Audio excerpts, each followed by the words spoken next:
여호수아서 2장 18절에서 21절입니다.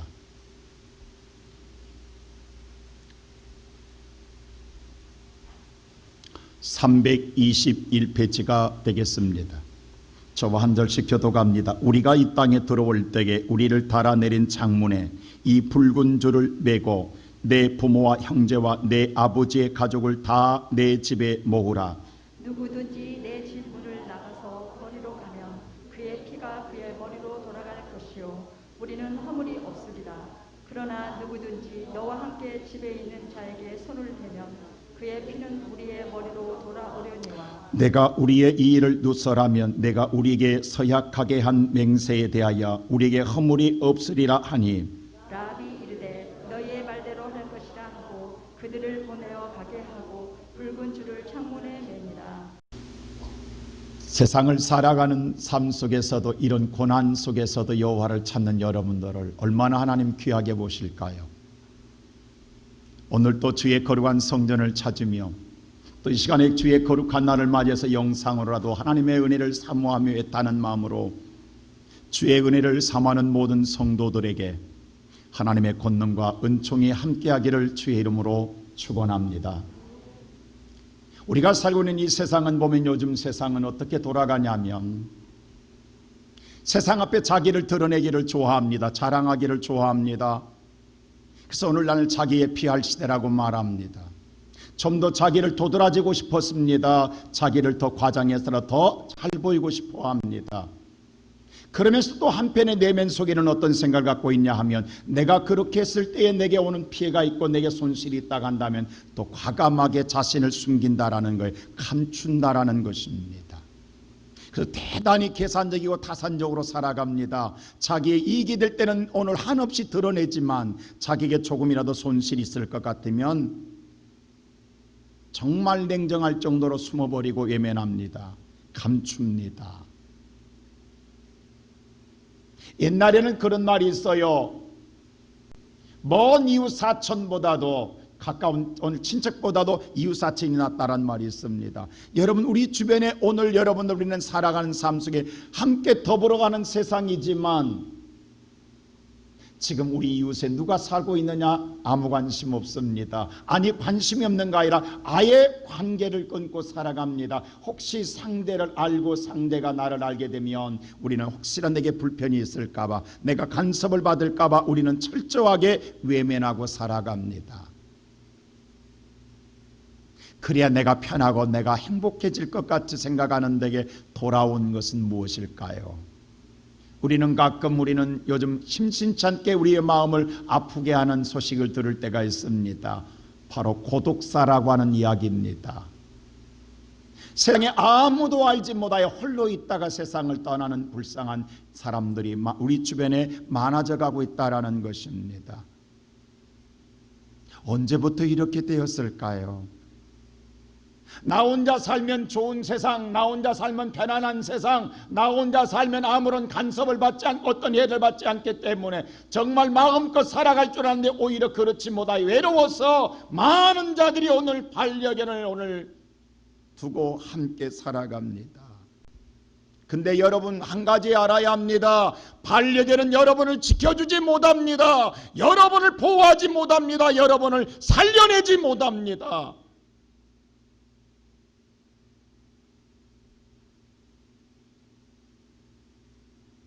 그러나 여러분들이 힘든 것 같고 어려운 것 같아도 손을 내밀고 붙잡아주고 지금은 당장 내가 좀 뭔가 힘들어 보이고 내가 손실이 있고 내가 어려운 것 같으나 붙잡아준 손을 통해 사랑이 전달되었을 때 돌아오는 사랑은 몇 갑절이요 나를 행복하게 할 줄로 믿습니다.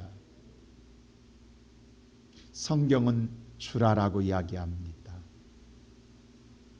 주면 손실인데요, 주면 내가 어려운데요, 주면 내가 힘든데요, 그런 데에 오히려 돌아온 것이 더 나를 행복하게 하고 내가 쓰던 것보다도 오히려 내가 주었던 것이 더 나를 만족하게 하며 나를 기쁘게 한다라는 사실, 나를 부유하게 한다는 사실은 주어본 사람만이 압니다. 오늘 본문 성경이 그렇습니다. 제가 이 본문을 지금 6주째 설교하고 있어요. 여러분, 한 귀절 갖고 6주 게 얼마나 어려운 줄 아십니까? 그러나 하나님께서 이 말씀을 보고 또 보게 해서 오늘 성탄주를 맞이하여 이 말씀을 전하고 있는 거예요. 오늘 놀라운 은혜가 임할 줄로 믿습니다.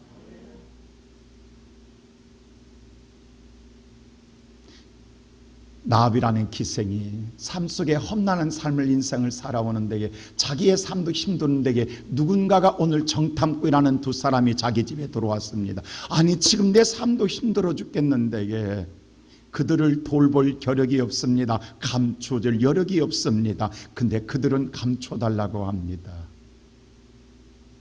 이때 나합은 감춰줘서는 안 됩니다. 생명의 유업을 당할 수 있습니다. 어려움을 더 크게 당할 수 있습니다. 그런데 나합은 자기를 생각하지 아니하고 이 두 분의 정탐꾼을 숨겨줍니다. 그리고 난 후에 정탐꾼이 돌아갈 때에 놀라운 소식 하나를 전합니다. 그 소식은 첫째로 살기 위해서 창문에 붉은 줄을 매라라고 말씀해 주는 것입니다. 자, 우리 다 같이 한번 18절 말씀 한번 보십시다. 다 같이 18절 말씀 시작. 우리가 이 땅에 들어올 때 우리를 달아내린 창문에 이 붉은 줄을 매고 내 부모와 형제와 내 아버지의 가족을 다 내 집에 모으라. 자, 여기 보니까 정탐꾼이 뭐라고 말하냐면 우리가 반드시 돌아온다라는 거. 이 땅으로 돌아올 때에 이 여리고성은 다 무너질 것이다. 그리고 여리고성 안에는 모든 자들은 다 죽임을 당할 것이다. 그러나 너희는 살려주는데 어떻게 할 것이냐? 창문에다가 붉은 줄을 매고 그리고 내 모든 부모님들을 다 너 집에 모으라. 그러면 그들은 살려주겠다라는 서약입니다. 언약입니다. 바로 정탐꾼과 나합과의 관계에서 맺은 언약입니다. 다시 말하면 암호입니다.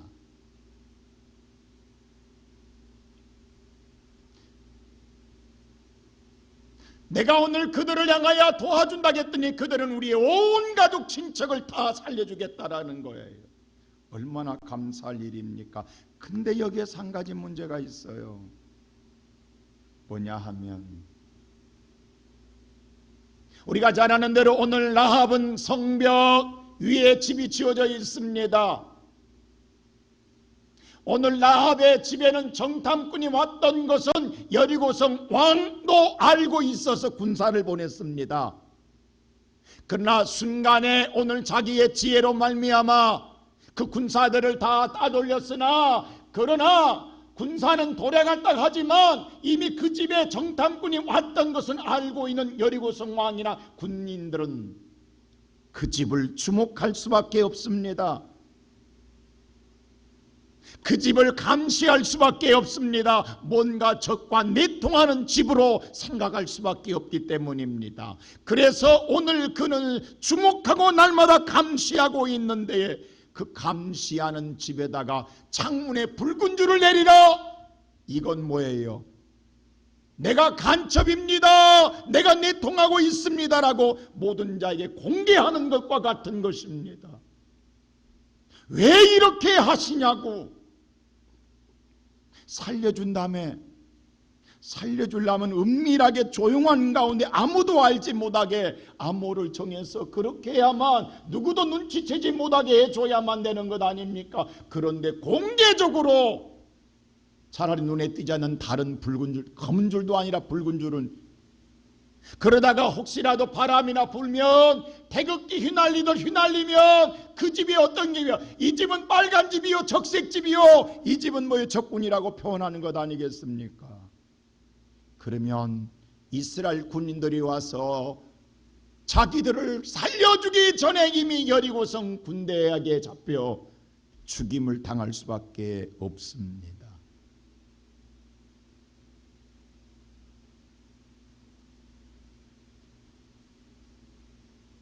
근데 그래서 오늘 이것은 할 수 없는 거예요. 이건 살려주는 방법이 아니라 죽이는 거예요.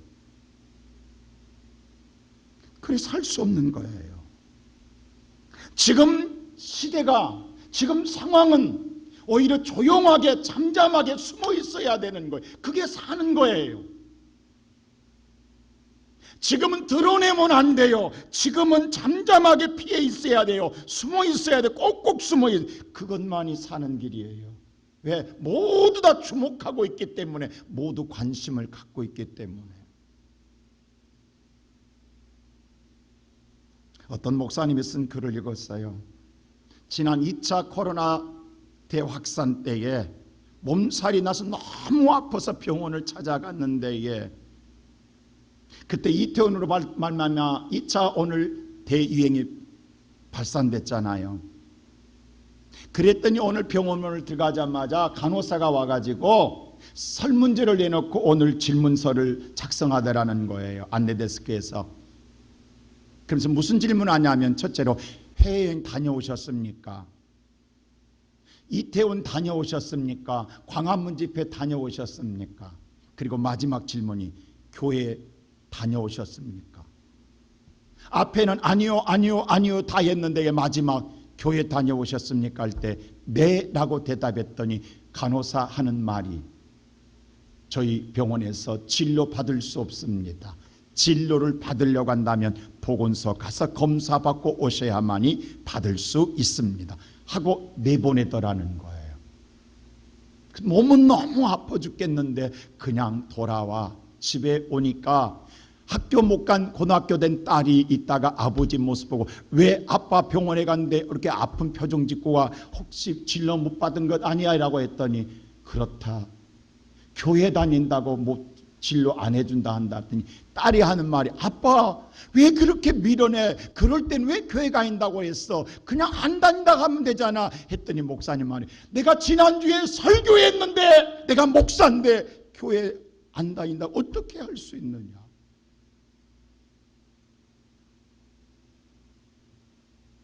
그러면서 그랬어요. 이제는 교회 다니면 사람 대접도 못 받고 아파도 병원도 갈 수 없는 시대가 왔다고.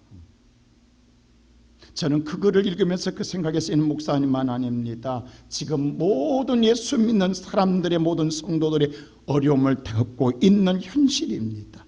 요즘은 교회 다니는 것이 대단히 부담스러운 시대에 사회적 분위기를 갖고 있습니다. 교회 나간다고 안 나간다면 모든 사람들은 죄인 취급합니다. 그냥 바이러스를 옮기는 원죄처럼 취급하고 있습니다. 사회적인 역행하는 사람으로 그렇게 세상은 보고 있습니다. 직장에서 마찬가지입니다. 교회 다닌 사람은 사람으로 취급하지도 않습니다. 역적 취급합니다. 바이러스를 옮기는 사람처럼 그렇게 외면하고 오늘 직장에서 따돌림을 시키고 있습니다. 그래서 신분을 감추고 싶은 마음이 꿀떡 같다는 사람들도 있습니다. 그것만이 아닙니다. 집에서도 마찬가지입니다. 오늘 교회 가겠다고 한다면 모든 가족들이 다 말립니다. 가지 말라고. 그래서 오늘 이 자리에 나오지 못한 분들도 있습니다. 지금은 아니라고, 지금은 조용히 있어야 된다고, 지금은 잠잠하게 있어야 된다고, 그래야 산다고. 그래서 오히려 창문을 열고 메인 줄을, 붉은 줄을 매는 게 아니라 창문을 꼭꼭 닫아버리고 오히려 방 안에 갇혀있는 모습을 보게 됩니다. 하나님, 이스라엘 백성들이 애굽에서 종살이, 말이 종살이지 짐승보다 못했어요. 숨만 쉬고 있을 뿐이었어요. 그들은 정말 지옥 같은 삶을 살았어요. 하나님이 그 고통을 보시고 그들을 가나안이라고 하는 자유와 오늘 그들이 천국 같은 에덴의 축복을 인도하기 위하여 그들을 출애굽시키겠다고 그랬어요. 그때 출애굽시킬 때에 하나님께서 그날 밤에 어떻게 하십니까? 어린 양을 잡아 그 피를 문설주, 다시 말해 대문 문기둥에다가 피를 바르라라고 말합니다. 바를 수 없습니다. 그 당시에 파라오는 신입니다. 파라오가 어떤 사람입니까? 근데 오늘 그 짐승 취급당하며 산타보다 못한 삶을 살아가는 이스라엘 백성들이, 나는 히브리 사람입니다. 동네 사람들 보세요. 그리고 대문 밖에다가 오늘 피를 발라놓는다고요. 이건 나 잡아 죽이라는 소리와 다를 바가 뭐가 있냐고요. 왜 하나님이 이렇게 하시냐고. 살려준다며, 나를 편안하게 해주신다며, 그런다가 나면 조용하게 출애굽시켜줘야지, 조용하게 나오게 해줘야지. 아예 오늘 출애굽하기 전에 다 파라오한테 잡혀 죽을 수밖에 없게, 왜 그 문 아니면 몰라요. 안에다 감춰서 피 바르면 모르는데 문 밖에다가 다 보게 온 집의 문설주에 피를 바르게 하시냐고요.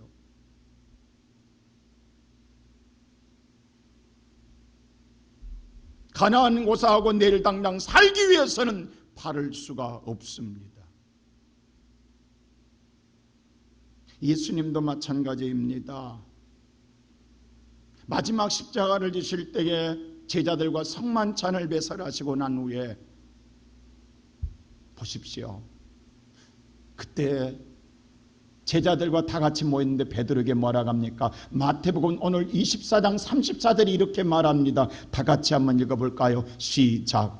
예수께서 이르시되 내가 진실로 내게 이르노니 오늘 밤 닭 울기 전에 네가 3번 나를 부인하리라. 오늘 밤 닭 울기 전에 내가 나를 3번 부인하리라고 면전에서 이야기합니다. 베드로는 제자 중에서 가장 오늘 인정받은 제자입니다.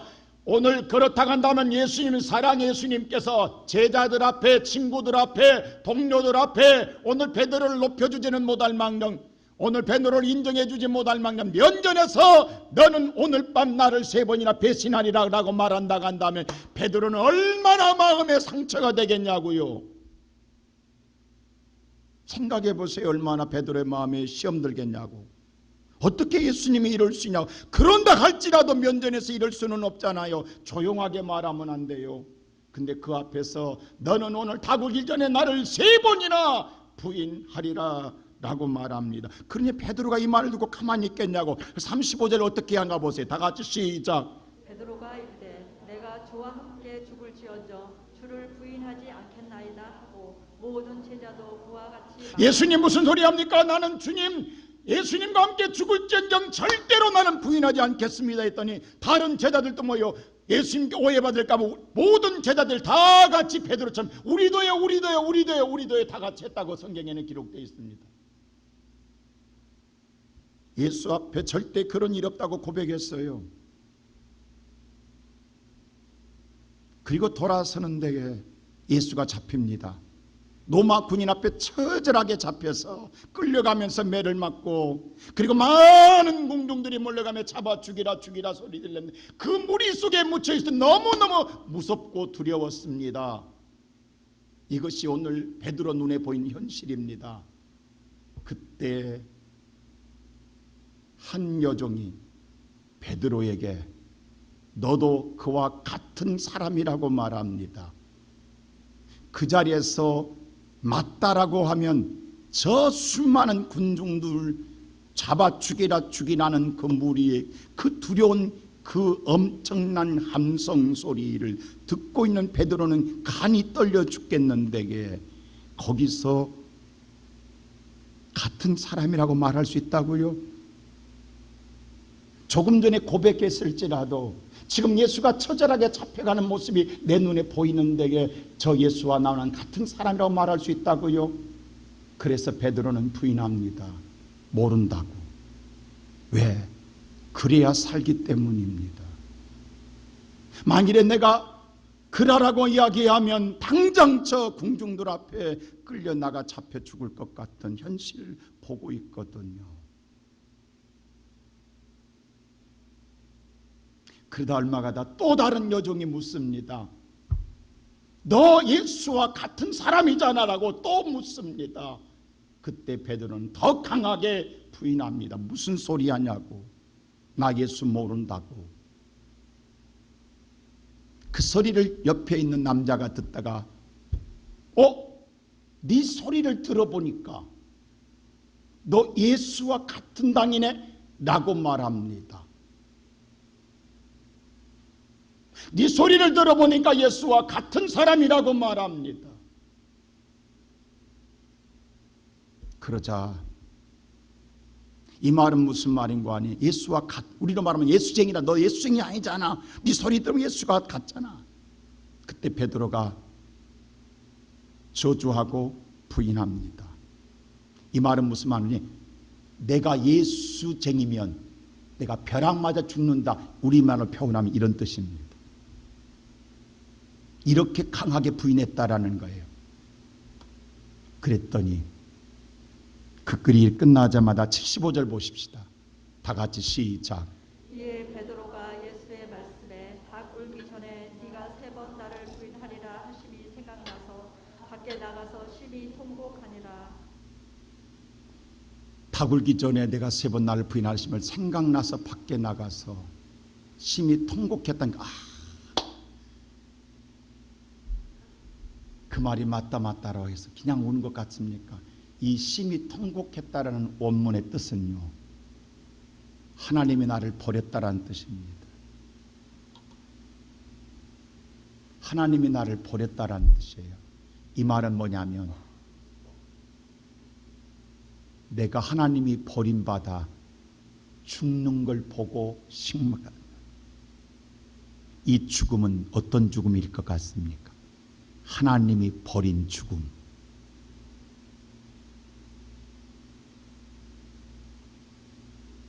이게 지옥입니다. 그래서 다음에 베드로는요, 십자가에 거꾸로 죽는 상황이 와도 예수를 부인 안 합니다.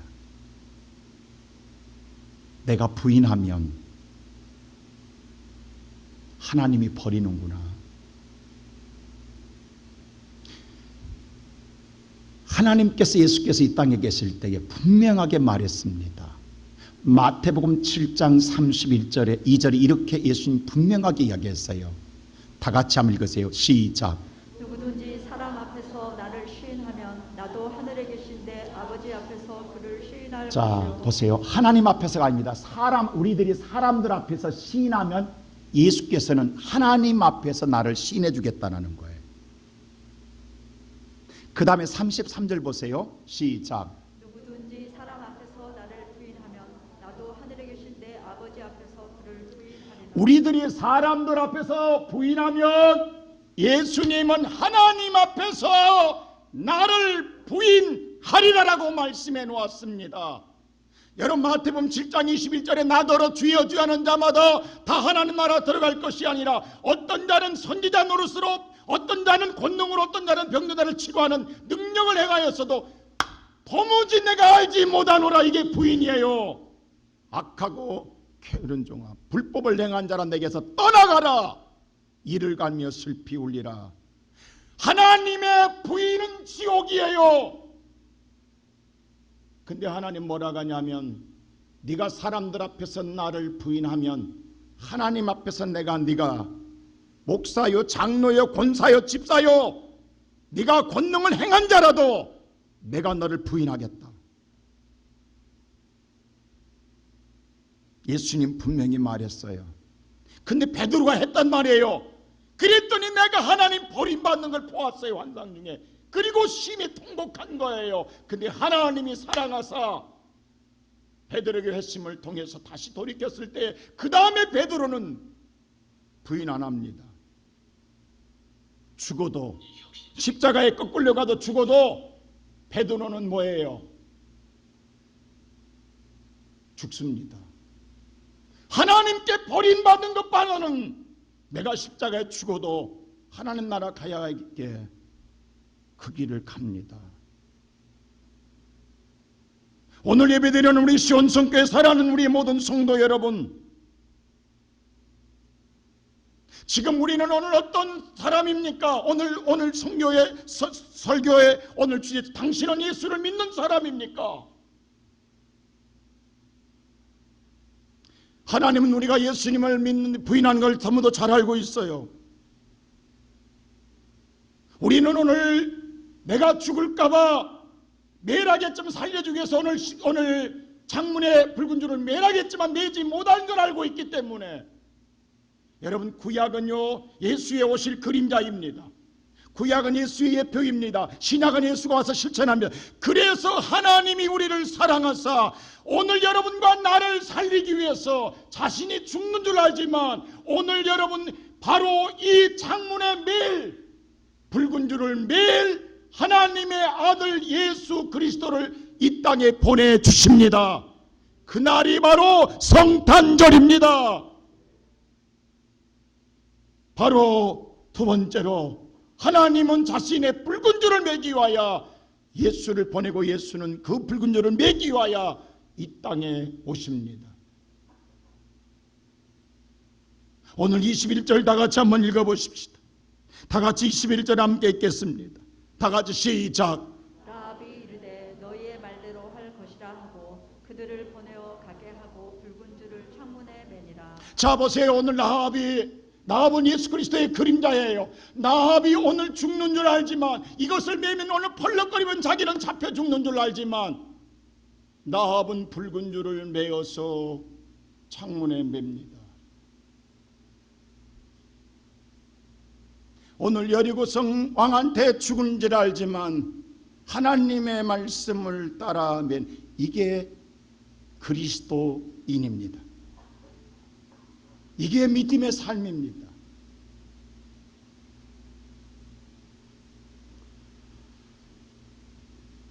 한번 영상 한번 보여주세요. 사진 한번 보여주실래요? 잘 보세요. 자, 성벽에 이렇게, 자, 이게 정말 하나님의 기가 막힌데 높은 성벽이잖아요. 그 위에 집이 지어져 있잖아요. 지금처럼 우리나라 창문이 이렇게 있는 게 아니에요. 옛날에는 이렇게 창이 있으면 쇠찰상으로 가운데 하나 막고 옆으로 하나 막아 놓는다고. 이게 창문이라고. 이렇게 쇠찰상 하나 위에서 하나 막고 박아 놓는다고. 여기에 묶어 놓는 거예요.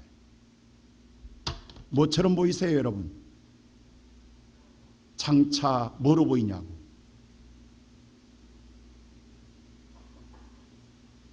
이게 예표예요. 자 보세요.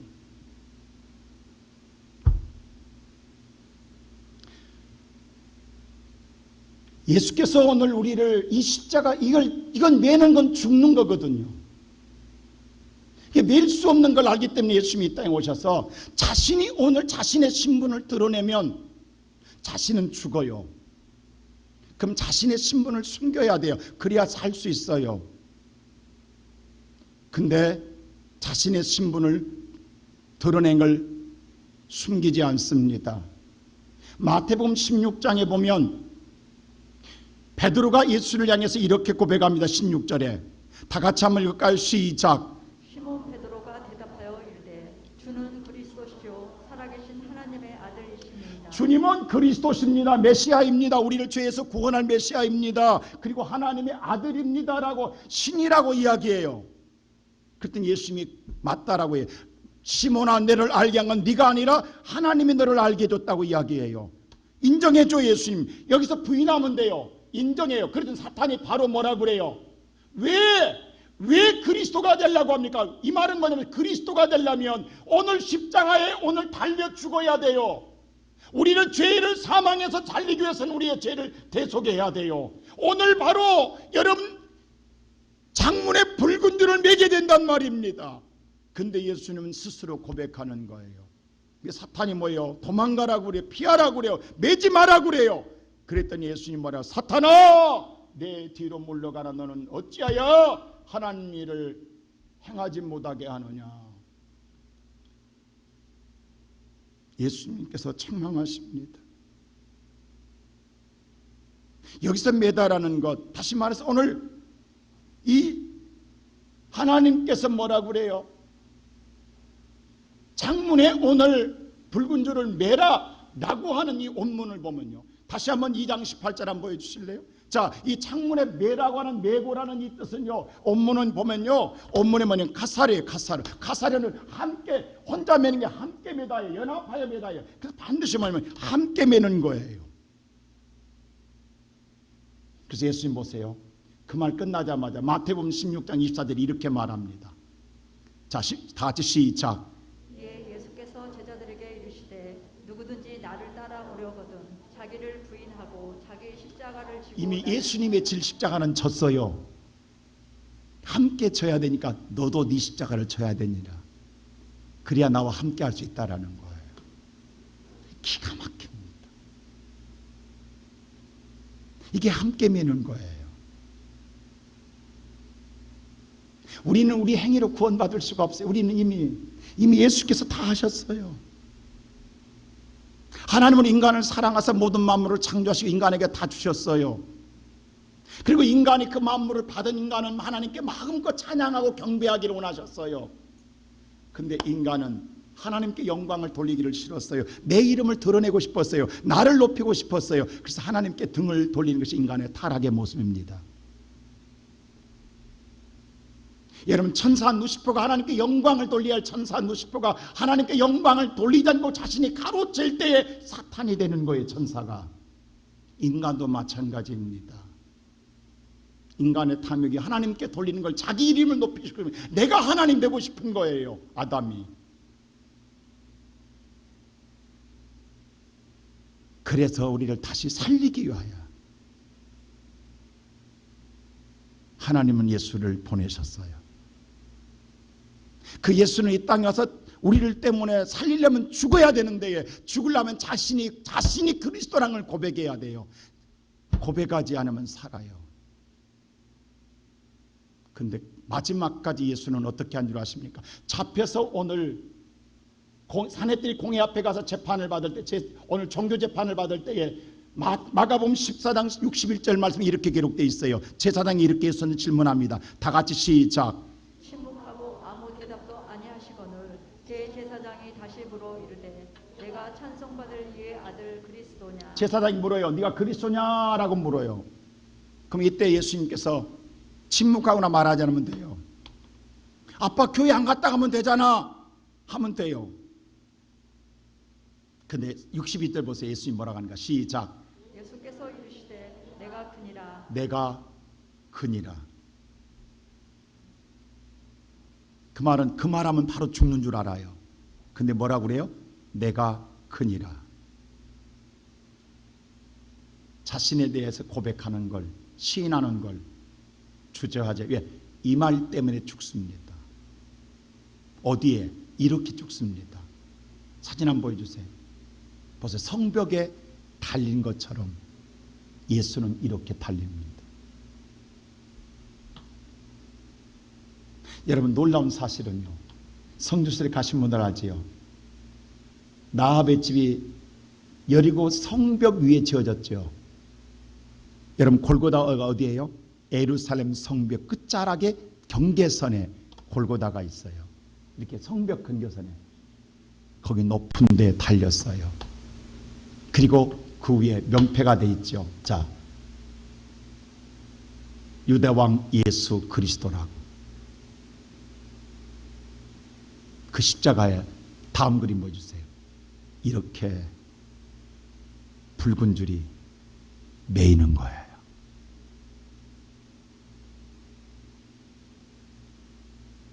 하나님은 라합 시대와 예수님의 시대는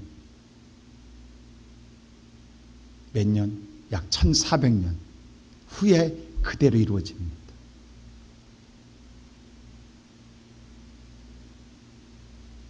왜 붉은 줄을 매라겠냐? 우리는 맬 수 없는 예수님이 매시는 거예요. 그 성벽 위에 골고다 언덕에 달리셔서 그 생명줄이 하나님과 연결됨으로 우리의 구원의 문을 여셨습니다. 예수님께서 고백하지 않았다면, 시인하지 않았다면, 예수님을 살았다면 누가 우리를 살리고 누가 우리에게 생명을 줄 자가 있습니까?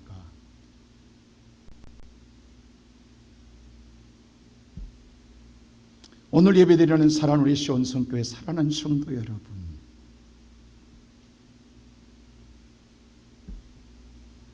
믿음이란 자기 자신을 드러내고 자기의 생각으로 사는 것이 믿음이 아니라 하나님의 말씀을 들었을 때에 그 말씀에 따라 사는 게 믿음입니다.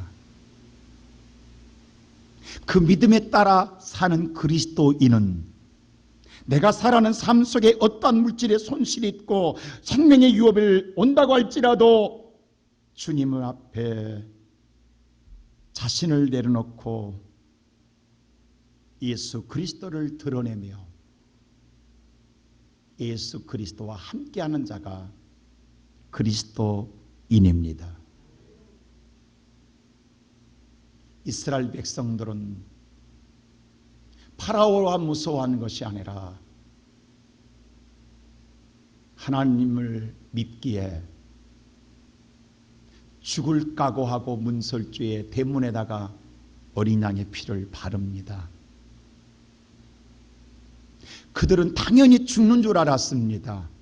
근데 죽는다고 생각했던 그 집은 죽은 것이 아니라 살고, 죽일 것 같이 그들은 영원히 살 것 같은 애굽 나라 백성은 파로부터 백성에 이르기까지 아침이 되다 온 집이 다 초상을 맞이하여 죽음의 그림자에서 통곡하고 있는 것입니다.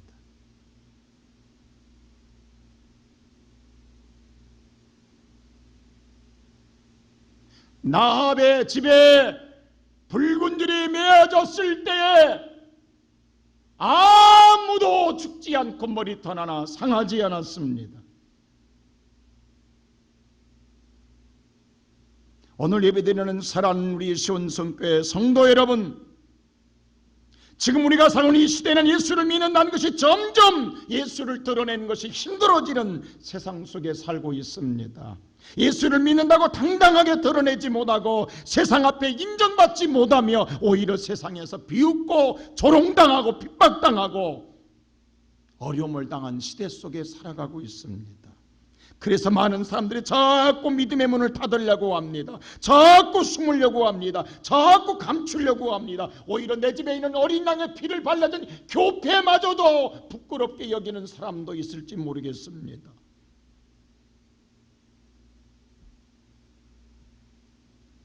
그런데 사랑하는 성도 여러분, 저와 여러분을 살리기 위해 예수 그리스도가 이미 오늘 붉은 줄을 맨 십자가의 죽으심으로 말미암아 저와 여러분을 살려줄 때에 누구에게나 다 구원이 아니라, 오늘 다 같이 한번 21절 한번 다시 한번 보십시다. 다 같이 21절 한번 보십시다. 오늘 2장 21절 다 같이 시작. 나합이 이르되 너의 말대로 할 것이라 하고 그들을 보내어 가게 하고 붉은 줄을 창문에 매니라. 자, 붉은 줄을 맨지라고 그랬어. 오늘 죽는 줄은 붉은 줄을 메었다라는 거예요. 그러면 죽는 줄 알았는데 하나님은 오늘 라합의 가정을 다 살리는데 보십시오. 그 살리기 위해서 뭐라고 하냐면, 자 18절 다시 한번 보십시오. 어떻게 하라고요? 18절 다 같이 18절 시작. 우리가 이 땅에 들어올 때 우리를 갈아내린 창문에 이 붉은 줄을 메고 내 부모와 형제와 내 아버지의 가족을 다 내 집에 모으라. 오늘 하나님은 다른 것, 우리가 붉은 줄은 이미 하나님 예수께서 메었기 때문에 우리는 오늘 우리의 행위로는 구원받을 수가 없습니다. 우리가 붉은 줄을 낼 수 없기 때문에 우리는 살 수가 없고, 그러나 예수가 붉은 줄을 내어줬기 때문에 우리가 할 수 있는 건 뭐예요? 그 집으로만 다 내 집으로 모으라고만 이야기합니다. 그러면 살려주겠다라는 거예요. 다 내 집으로 모으라는 거예요. 너희 집으로.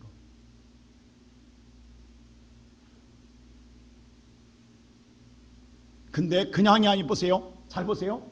나합에게 뭐라고 하냐면 너의 부모와 형제와 내 아버지의 가족만 내 집으로 모으라네.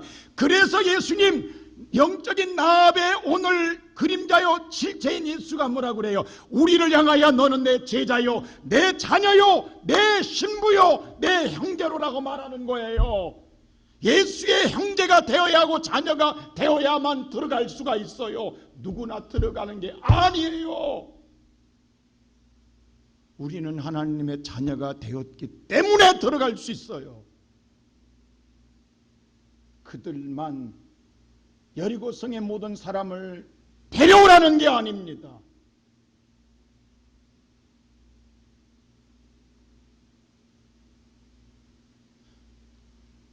옛날이 못돼 우리가 다시 돌아오게 될 텐데 예수가 이 땅에 오시는 날 바로 성탄절은요, 오늘 세상에 두려워 꼭꼭 지난 1년 동안 코로나 때문에 닫혀있는 사람들, 창문도 열지 못하는 사람들, 그래야 산다고 생각한 사람들, 그게 사는 게 아니라 그게 베드로처럼 부인하면 통곡할 일이 생기기 때문에, 행복하고 춤출 일이 아니라 통곡할 일이 생기기 때문에 그들을 살리기 위하여 오늘 예수 하나님 뭐라고 그래요? 다 하나님의 선택한 백성들 다 모으라, 다 모으라. 그동안에 오늘 불안하고 두려워서 부끄러워서 당당하지 못해서 나오지 못한 모든 자들, 당당하게 붉은 줄이 있는 예수의 피가 흐른 예수의 생명으로 사신 하나님의 거룩한 전으로 모으라. 그리하면 살리라. 성탄은 온 인류를 위해 오셨지만 저와 여러분 예수를 믿는 자를 구원하러 오셨지 모든 자를 다 구원하지 않습니다. 들어온 자만 구원합니다. 나합의 집에 들어온 자만 살렸습니다. 그래서 예수님 기가 막히잖아요. 너는 내 자녀다. 자녀기 때문에 가족인 거예요. 넌 나의 신부다. 나는 신랑이다. 그래서 살리는 거예요. 내 형제다. 그래서 살리는 거예요. 그가 신분이 어떻든 그게 중요한 게 아니에요.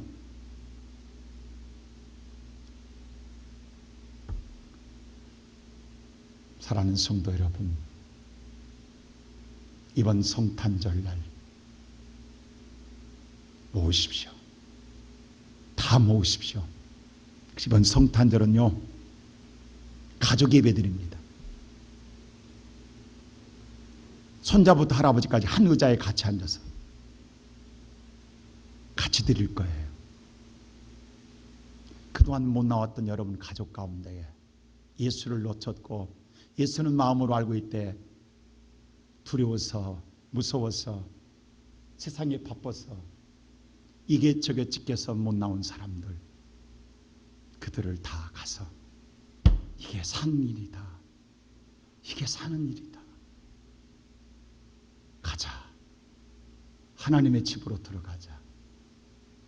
우리가 우리 행위로 구원받는 게 아니라 예수 안에 들어가면 예수가 우리를 구원해 주시느니라.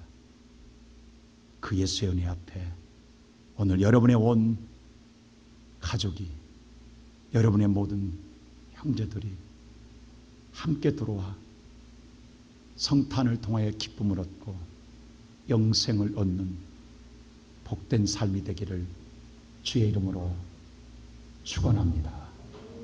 기도하십시다. 우리를 사랑하시는 아버지 하나님, 설마 우리 세대에 이런 일이 있으리라. 하나님은 노아에게 방주를 지으할 때 모든 자는 비웃었습니다. 소돔과 고모라서 유황불이 내린다 할 때도 모든 자는 비웃었습니다. 지금도 코로나로 말미암아 하나님의 재앙은 우리 앞에 와 있다 해도 모두 다 비웃습니다. 우리나라에 그런 날은 없을 거라고. 근데 주님은 도적같이 온다고 말하고 있습니다. 여리고성에 견고한데 누가 이 여리고성을 무너뜨리냐고. 그런 일은 없을 거라고. 그러나 하나님은 우리가 반드시 여리고성은 무너질 것이며 여리고산의 모든 자는 다 진멸을 당하되 나합의 집에 들어온 자는 하나도 해하지 아니하고 살리리라. 그러므로 모두 다 모으라고 한 말씀대로 모았더니 모두 살려주셨던 아버지 하나님, 우리의 붉은 줄 되기 위해서 이 땅에 오신 예수님, 이제 주의 오심이 우리 앞에 오는 데에 그날이 오기 전에 우리 모든 성도들, 그동안에 멈췄던 자들, 하나님의 자녀들, 하나님의 선택한 백성들, 하나님의 모든 성도들의 가족, 친지들 다 이번에 주의 전에 모이게 하소서. 예수 그리스도의 참다운 구원의 은총을 누릴 수 있도록 창문을 열게 하시고, 제자들이 방문을 차고 나오던 오순절의 역사처럼 세상을 두려워하지 않고 당당하게 하나님 의지하고 신분을 드러내며 시인하며 세상 앞에 사람 앞에 하나님의 자녀로 시인하며 당당하게 나오는 자들 되게 하옵소서. 하나님, 오늘 주 앞에 나왔습니다. 어쩔 수 없이 영상으로 드린 자들도 있습니다. 오늘 이 말씀의 은혜로 저들에게 믿음을 도하여 주시옵소서. 예수 그리스도 이름으로 기도하옵나이다. 아멘.